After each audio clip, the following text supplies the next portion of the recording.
Elem, dragi moji gledalci, da prokomentarišemo i utakmicu Vojvodina protiv Crvene zvezde. Kakva tekma. ISKR, morate priznati da je bila strašna utakmica. Brate, igralo se 140 minuta. Buraz. Gas.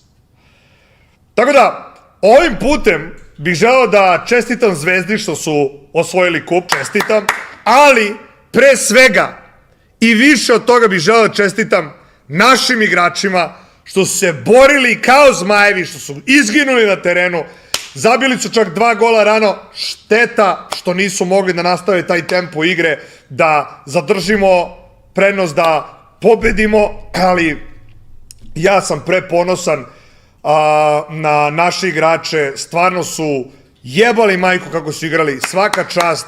Zvezda je pokazala da je spremni tim, pogotovo fizički, mnogo su jaki, nema šta, respekt, ali stvarno Vojvodina, brate, veliki dablove za Vojvodinu u četu.